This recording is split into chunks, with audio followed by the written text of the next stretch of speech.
Hi everybody, welcome to Dulcimerica. My name is Futch. Thank you for joining me. Today is part 5 of a study of chord progressions that we've been doing for the past few weeks. And if you haven't seen those other episodes, please make sure to go back and watch the first 4 because it'll make a lot more sense what I'm talking about today. Well, we've covered a lot of different things over the past few weeks. We've talked about the scale, the diatonic scale, and its key signature. We talked about how we can build melody out of the scale, and also how we can build 7 chords out of the notes of the scale. That's 3 major chords, 3 minor chords, and 1 diminished chord. We've talked a lot about moving major chords around. We've talked about moving minor chords around. We've talked about playing in major keys versus playing in minor keys while moving chords around. But there's been one thing sort of pushed aside this entire time, and that's been this poor belittled diminished chord. We keep saying, here it is, now forget about it. Well, now we're going to look very, very closely at the diminished chord and the role that it plays in creating complex emotions, personalities, and colors and textures when we're playing all of these different tunes.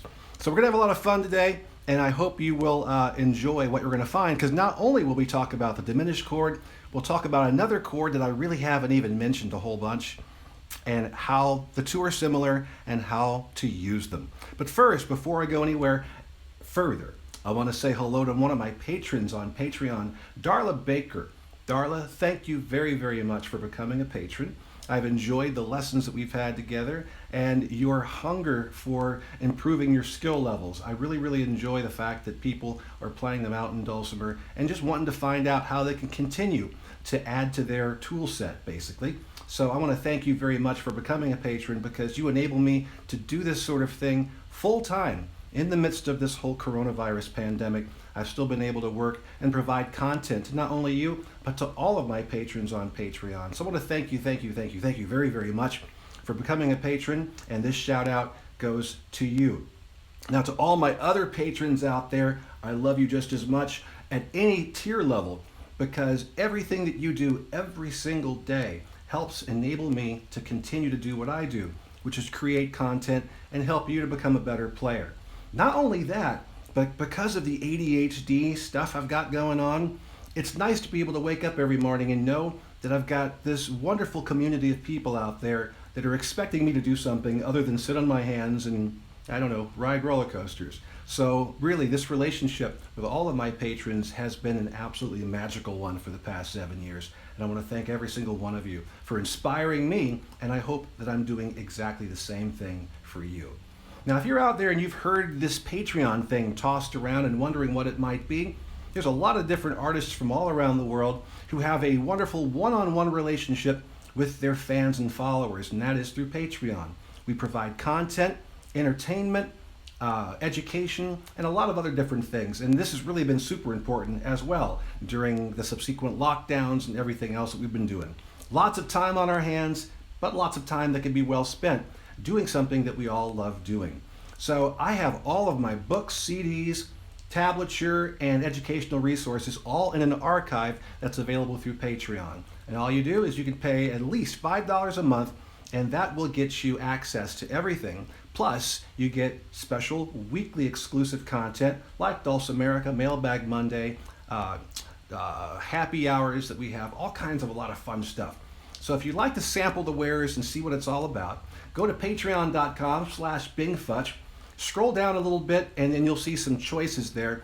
One of the choices is Open House.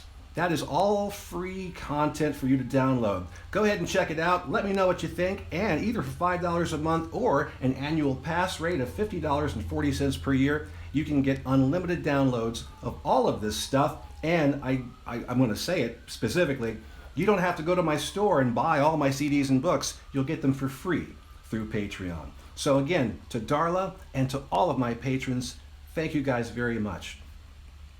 So we're going to get down deep into it now. And you'll notice I've got Buttercup, my double fretboard mountain dulcimer with a chromatic side as well as a diatonic side. So let's just kind of review a few things before we jump in here. Number one is when we are working with a key signature, we've got 7 notes in a scale. And the key signature is basically the rules for how to play in that particular key. We've been spending a lot of our time in the key of D major, so we'll stick with that. The key of D major has two sharps, F sharp and C sharp. And it's got a 7-note scale that starts with D and ends with D, but there are 7 different notes. D, E, F sharp, G, A, B, and C sharp are the 7 different notes, and then D is the octave above where we began. So out of those 7 notes, those are our Lego blocks. Those are our construction kit. We can build melodies out of those 7 notes. But we can also, starting from any note in the scale, hop, skip, and jump to get the ingredients for the 7 chords that we play. And out of every single key, you're going to have 3 major chords built off the 1st, 4th, and 5th notes of the scale, also known as scale degrees. We can play those minor chords off of the 2nd, 3rd, and 6th notes of the scale, and then finally off the 7th scale degree we can build the diminished chord, which we have just been shoving into a corner this whole time, but today it shall rise and shine and become very, very useful to us. Now, one thing I really want to point out here is you'll notice the difference between these 2 fretboards. This one, which is kind of diatonic, there are some extra half steps that have been added to it. You'll notice that there are wide spaces between the frets and then there are narrow spaces. And they come in this kind of a weird looking pattern. On this side, however, you see that they're all narrow spaces. Well, the narrow spaces are all half steps, also known as semitones. And these wide steps, those are all whole steps. It takes 2 half steps to make a whole step. As you can see, that resembles that if I cover up the fret that divides a whole step into 2 half steps. So the 12-note chromatic scale is where our 7-note diatonic scale comes from. And in Western music, the 13 notes and intervals of the chromatic scale inform everything that we do. Now, if you have a chromatic instrument like guitars, banjos, mandolins, pianos, fiddles, the ability to play all those notes, you really have to know the key signature and know which notes to make sharp or flat, which notes to alter to make everything sound good inside the key. The magic of the mountain dulcimer, until you start adding a whole bunch of extra frets to it, is that that work has been done for you already. And so I wanted to show you where our world comes from, and also this is going to help you to divine some of the different things we're going to be talking about today, which is making some notes flat, making some notes sharp, and adding notes in the scale that have been altered. So let's start off by looking at the chromatic scale. These sides are both tuned D-A-D, and so what I'll be playing here is a chromatic scale starting with D. So listen to it, it sounds like somebody walking up a flight of stairs.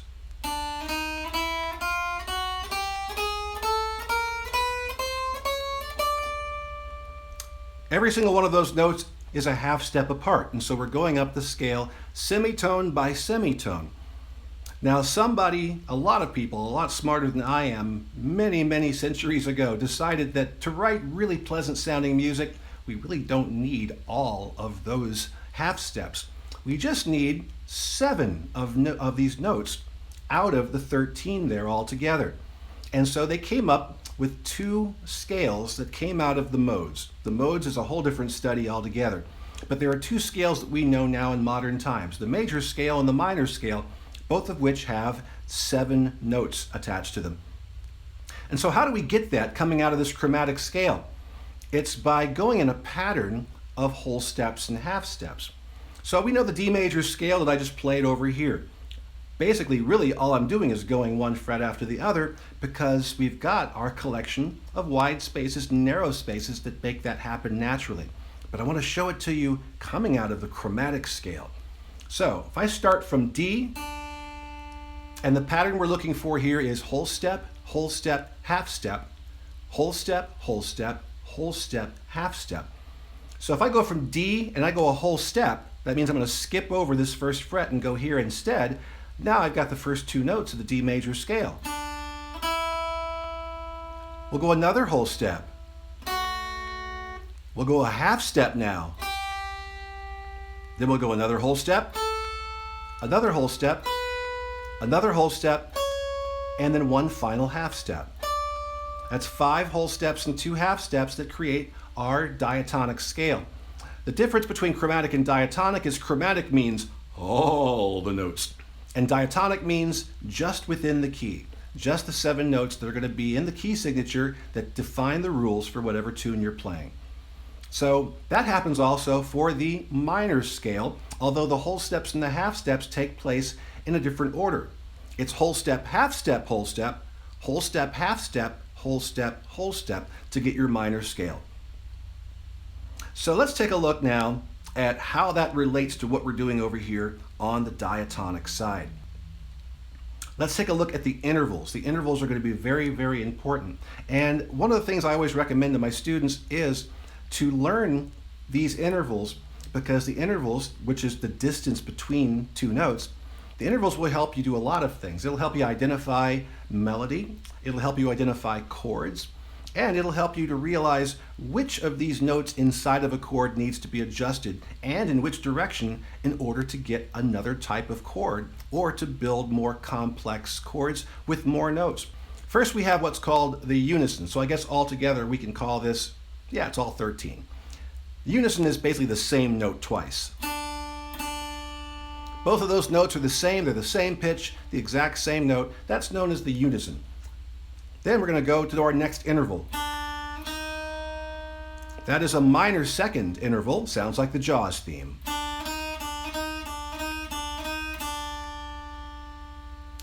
Then we go up to this next fret. This is going to be the major second. And there we have the first 2 notes of the major scale. Next interval up is a minor third. I always like to think of Brahms' Lullaby. Lullaby, lullaby. Then we go to our major third interval. And you can use do, re, mi from The Sound of Music. Do, a dear, do, a dear. Next we go to the perfect fourth. We've talked about this a little bit over the past few weeks. Here comes the bride. That is a perfect fourth. Here we've got a very interesting and disturbing sounding interval that's going to play a big part in our study today. It's called the tritone. It's very unusual sounding. It's probably the most aggressive and dissonant sounding of all of the intervals. Woo! Maria, Maria. Next we have the perfect fifth. So you could say ba ba black sheep, twinkle twinkle, A B C D. That is the perfect fifth.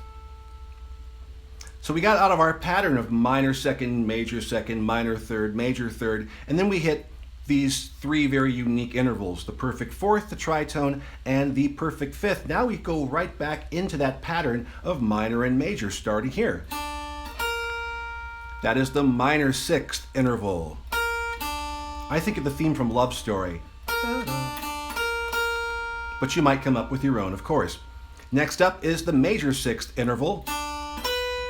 I think of the jingle for NBC. NBC. NBC. Next up we have minor seventh interval. First 2 notes of the Star Trek theme. Ba-dum, da-da-da-da-dum. Minor seventh. We have the major seventh. This is as high as we can go before we start reaching notes that are the same again. And I always think of every John Barry soundtrack ever made. Dances with Wolves, Out of Africa. That's in every John Barry soundtrack. Very, very good stuff. The major seventh. It's also 1/2 step below the octave. Octo being Latin for 8. We know it's 8 notes in our diatonic scale between the beginning and the end. But here, it's the 13th note. It's the exact same note we began with, D. But it is pitched an octave higher. So there is the octave. Now the notes that are represented here when I start with D will be D, D sharp, E, F, F sharp, G, G sharp, A sharp, B, C, C sharp, 12 different notes of the chromatic scale, and then octave D. Now you can start that scale from wherever you like and go up 13 notes and have the order you're looking for.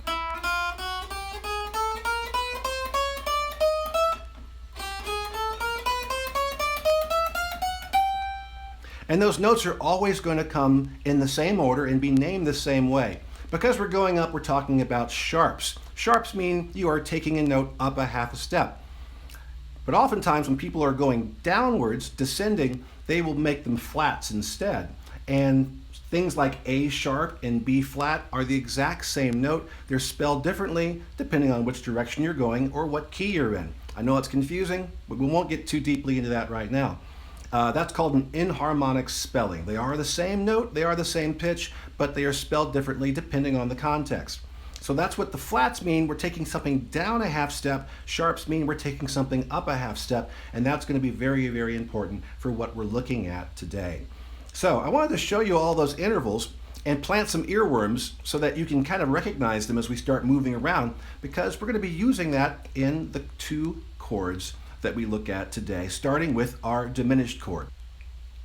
Let's go back to the practice of building chords using our diatonic scale. We can start with every single note in the scale and then do a hop, skip, and a jump to come up with the three notes inside the triad. So if you start with D, hop over E, go to F sharp and add that, then hop over G, and then go to A and add that, you have D, F sharp, and A, the ingredients of a D major chord. You can do this with any key with these 7 notes, and you can do it starting from any note. What will happen once again is if you do this off the 1st, 4th, and 5th notes of the scale, you're going to end up with major chords. Do this on the 2nd, 3rd, and 6th notes of the scale, you'll end up with minor chords. Do this off of the 7th note of the scale, and you will end up with a diminished chord. So let's talk about chord building. A major chord is a root on the bottom, a major third in the middle, and a perfect fifth on the top.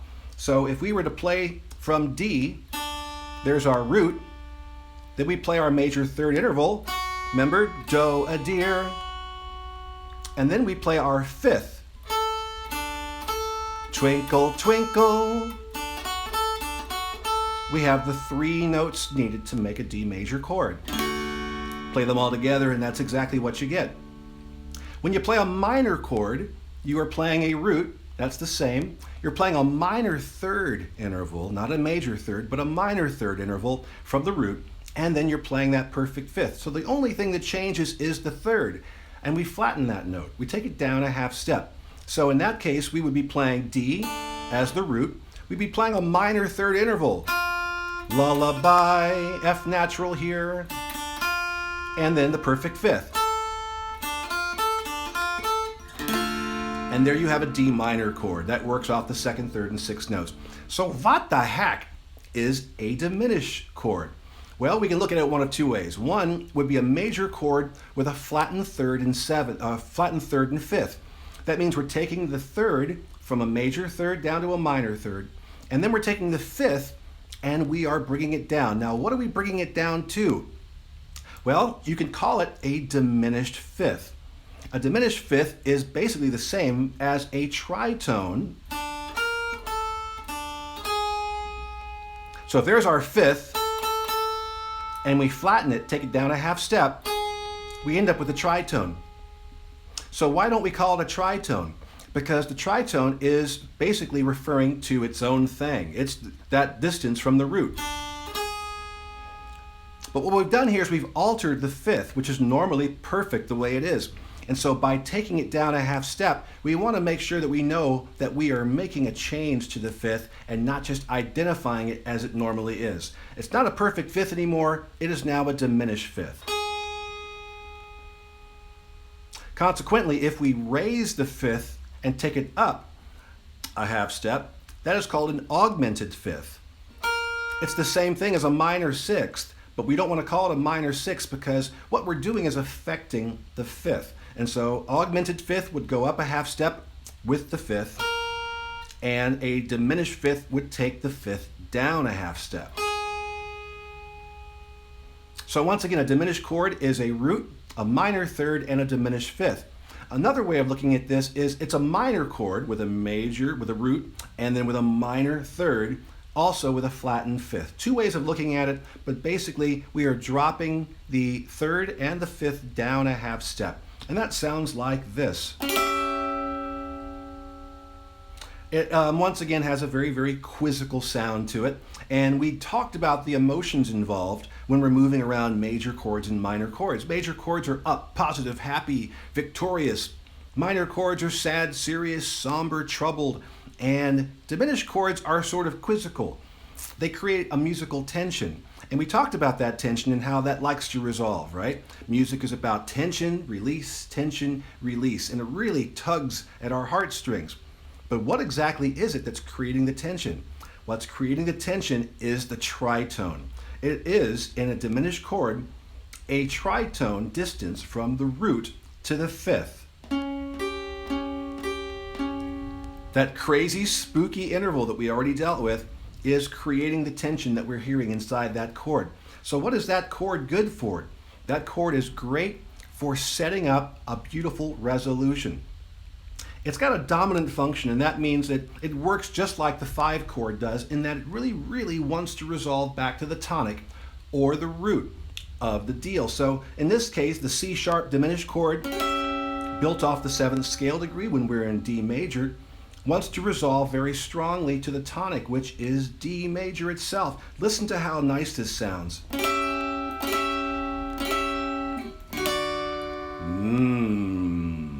Tension and resolution. How cool is that?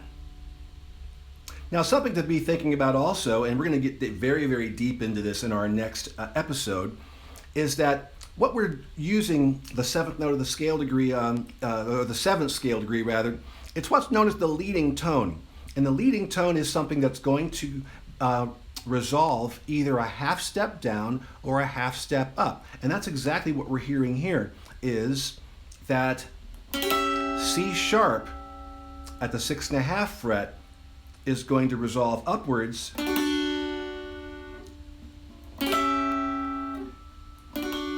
D, a half step.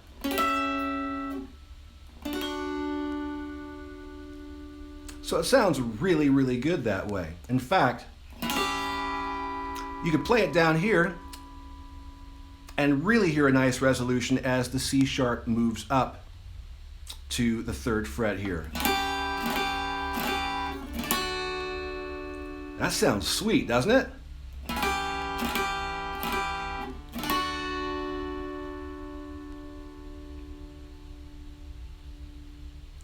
So dissonance, consonance is what we're looking at there.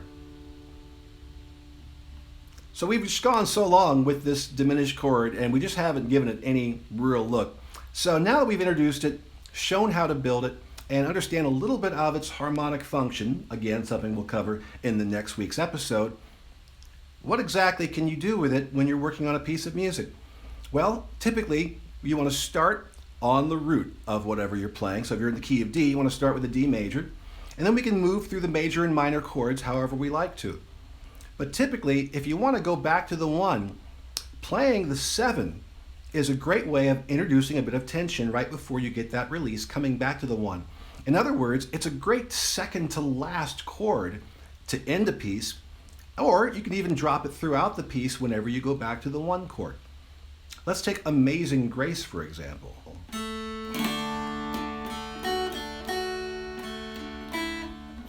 Go to a G, that's 4 chord, back to D.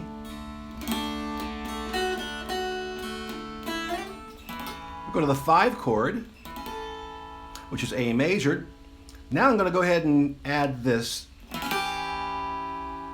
and make it a C sharp diminished before going back to D for the next part.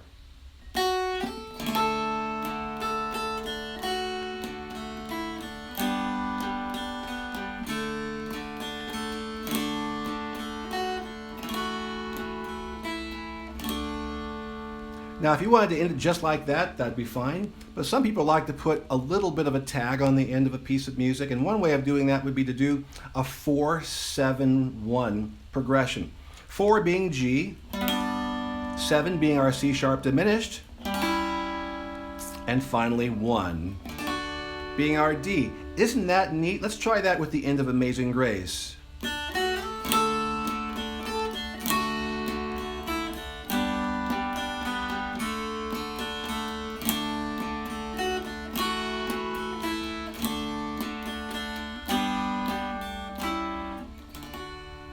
Isn't that sweet?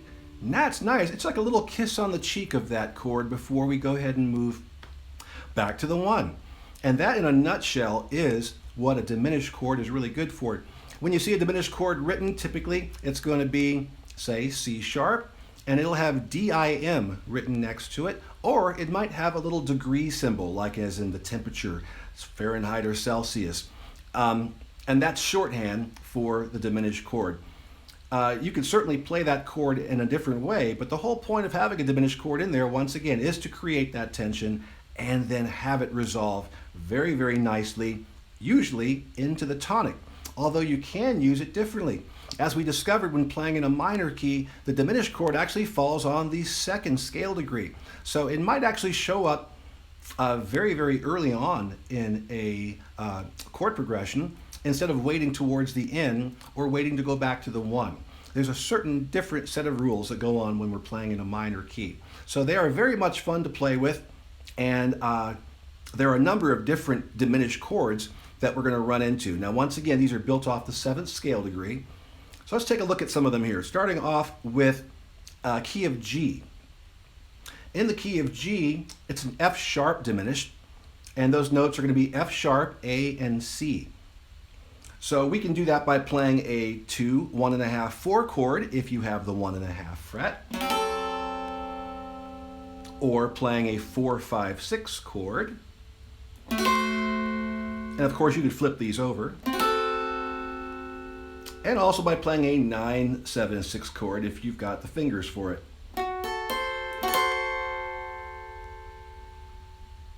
That is an F sharp diminished, and that is built off the 7th scale degree of the G major chord. So that's going to be something you can use when you're playing in the key of G. Then we've got the C sharp diminished that we just looked at. That is C sharp, E, and G, built off the 7th scale degree. Number of different places you can play it here.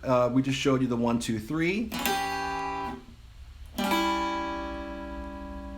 could also do 6.5, 4, 3, and invert that. And then 6.5, 6, 8.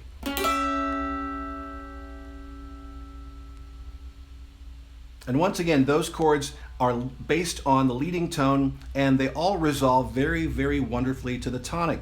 So the F sharp diminished wants to go to G major very badly. The C sharp diminished wants to go to D major very strongly. And now in the key of A, where we're looking at the G sharp diminished, and we only have one of these here because we only have G sharp in one location in the upper or in the first octave, and that's right there at the 6.5 fret. That's going to be 5, 6.5, 7 for a G sharp diminished, and that's going to want to really pull to A major. Listen to this.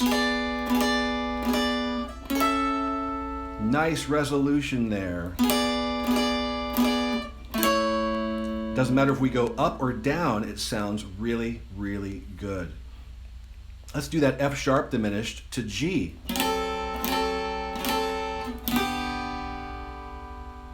Tension, release, tension, release. That's how you use a diminished chord, and it's just a fine, fine bit of complexity. So if you want to add some depth to the emotions of the story you're telling, that's a great go-to chord to play. And once you find out where all the locations are for it, you can use it a whole lot, and I hope you will. Now, this brings me to a chord that I might have mentioned a couple of times. I'm not exactly sure if I have or not, but today it's going to get a full spotlight because not only does it serve some of the same function as a diminished chord, but also it's very closely related in terms of its construction. And I'm talking about the dominant 7th chord. Now you've probably seen these chords. Typically they're seen with a note name or a letter and the number 7 after it. Now when you see that, we are typically assuming that this is going to be a dominant 7th chord.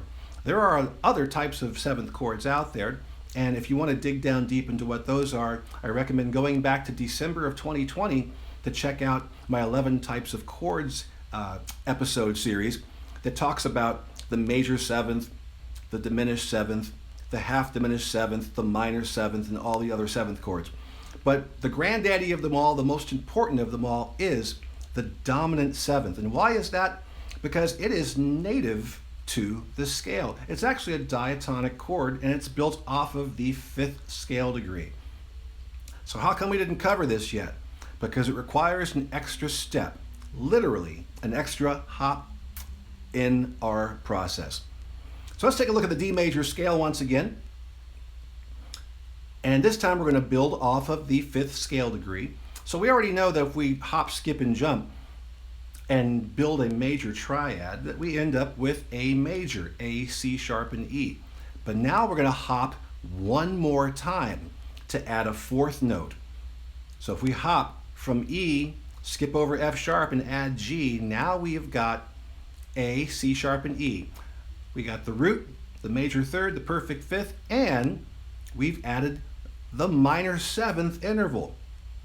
Now we don't have to make any adjustments because it's naturally occurring, and so we can hop, skip, and jump, and we can add to it. But if you were to look at A major, the distance from the root, since we're starting with A, you would find out that in the key of A major, that the 7th note of the scale is G sharp. But we're taking it down a half step. We're using the minor 7th interval as opposed to the major 7th interval. And that means that we're going to get G natural instead. So A, C sharp, E, and G all together will give you an A7 chord. And that is a nice quizzical sounding chord as well. Very popular in a lot of different types of music, including the blues. Now, I know what you're thinking. We've got a 4-note chord. How are we supposed to do that on an instrument where we've got 3 strings? It's very, very simple at this point. Simply drop out one of the other notes. Now the rule of thumb typically is you don't want to kill the 3rd. Don't drop the 3rd because it really is playing a big part in defining the nature of that chord. And you don't want to drop the 7th because we just put it in there, so it wouldn't make any sense to take it out because we wouldn't have a dominant 7th without it. So what can you drop? Usually speaking, we can drop the perfect 5th. And usually speaking, we can also drop the root. I know that sounds weird, but let me show you how that works. Let's play A major chord, 1, 2, and 4. So we have A, that's our root. I want to play it this way so it makes more sense as far as the pitch. There's A, there's our root. There is C sharp, there's our major 3rd. There is E, that is our perfect 5th. So we need to add G. We need to add the minor 7th to this 3-note chord. So what am I going to drop? Well, I'm going to do it 2 different ways. One, I'm going to go ahead and drop the root. We're going to take the A out of the picture and instead move my thumb down to G. We're adding that G, which is the minor 7th, and now there you have it, a wonderful A7 chord.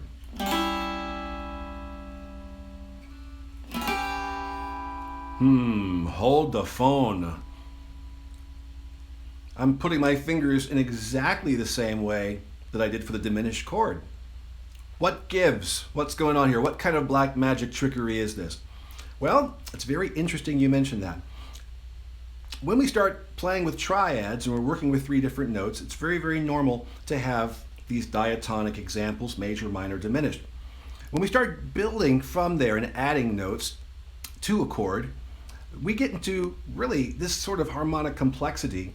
But keep in mind, we only have 7 notes to work with, and we did begin with the 7 notes of the diatonic scale. So there's going to be some crossover, and that word we mentioned before, inharmonic, that we've got a chord that is spelled differently, but really is the same thing. This is one of the situations when we start dropping notes out of the chord. See, a full chord for an A7 would be A, C sharp, E, and G. What we're looking at there specifically is that tritone interval. That tritone interval between the major third and the minor seventh is a tritone. And so it's giving us that same sort of feeling. So if I go from the major third and bounce that up against the minor seventh, major third and minor seventh, listen for that tritone interval. There's our tension. That's going to be something that gives us our release when we move to the one chord. Once again, the dominant seventh serves as a, you guessed it, a dominant function. It's going to want to go home to the one very, very simply. Now, what else is happening there? That third also happens to be the leading tone. And there's that phrase again that wants to resolve either down a half step or up a half step.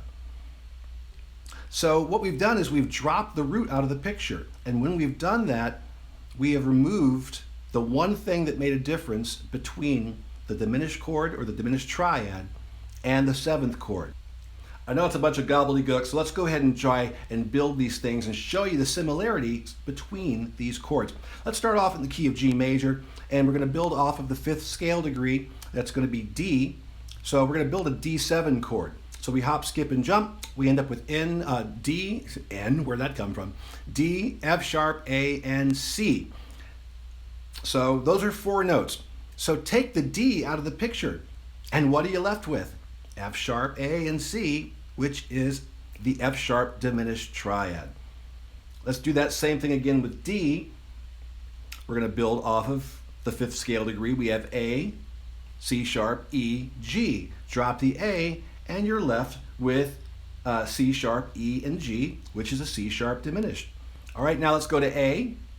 We're going to build off of the fifth scale degree. So we've got E, G sharp, B, and D. Drop the E out of the picture, and what do you end up with? You get G sharp, B, and D, the same 3 notes in the G sharp diminished chord. So it's no surprise and no secret that they are very, very closely related, not only in construction, but also in function. Both of these types of chords, dominant seventh chords and these diminished triads, are dominant function chords, meaning they really, really want to pull back to the root, back to the one. They can go other places, but they're really super happy taking you back home to the tonic, creating that tension and then getting release once we get there. So the best way to get used to these guys is to use them over and over again. Use them as much as you possibly can, drop them in when you can.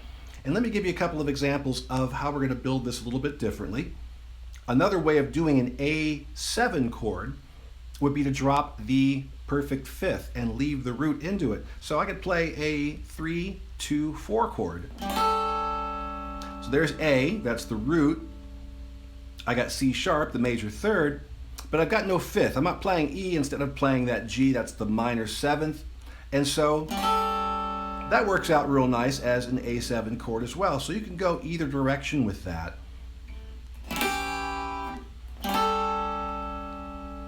But with the A, this is no longer a diminished triad. This is now very definitively an A7 chord or an A dominant seventh chord. There we have all 3 notes of a diminished triad. So using Edelweiss, let's go ahead and move through and see how we can drop in some tension and release with this tune. Starting off in D major with our 1 chord, immediately going into our 7th chord, our C sharp diminished, back to D. Wow, what a great resolution that is. Okay, so C sharp diminished 7 chord, back to D, 4 chord G major, back to D, 4 chord G, and now a little A7 before going back to the 1 chord. So we'll listen to that tension and release going from the 5 chord naturally occurring back to 1. Real sweet there. D, back to our C sharp diminished 7th chord, back to D, 1 chord, 4 chord G major, back to our 5 our dominant 7 to G, our 4 chord, back to the 5 chord, and then back to our 1 chord. We kick off the next part of the tune using the C sharp diminished. Listen to that tension, even with the beauty going on in the background. D. So again, from the 7 chord to the 1 chord.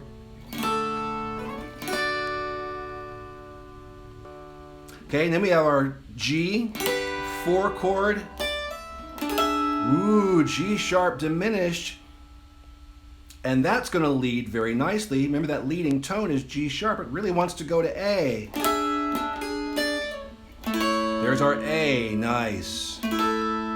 So even though we are in the key of D, we can still use diminished chords that are not part of the key, and that's exactly what that song is doing. And remember that that leading tone inside of the diminished chord is always going to want to lead to a note that's either a half step down or a half step up. In this case, G sharp going upwards to A. Now for some fun substitutions. 1 chord D to A minor. Wow, that's kind of fun. Now let's go to G, 4 chord. And this should be a G minor, a 4 chord, minor 4. Ooh. And then back to our 1, A7 walking up.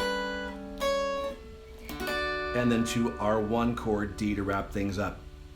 Harmonically, it sounds, when you first hear Edelweiss, you're like, that's pretty simple. But as you can see, there are some borrowed chords, G sharp diminished for 1, and there are some nice ways of making chord substitutions, A minor being one of those, or you could also call that an alteration of a chord, especially considering that we're supposed to play A major, playing A minor instead. We're playing the minor 5, so we're doing a lot with the 5, and that dominant function is really, really working well.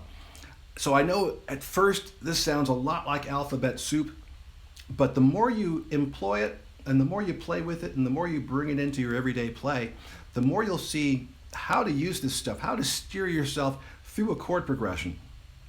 Now I purposely have given you the very bare minimum of information about how to navigate all of this stuff, because it can get very, very deep very, very quickly, as you have discovered. Coming next week, we're going to dive really headlong into harmonic function, and you're going to find out exactly how these chords interact with one another and the secrets to making it happen as smoothly as possible and as pleasant as possible, or as unpleasant as possible if that's what you're going for. Thanks again, everybody. Thank you very much to all my patrons, and we will see you next week for part 6 of our study.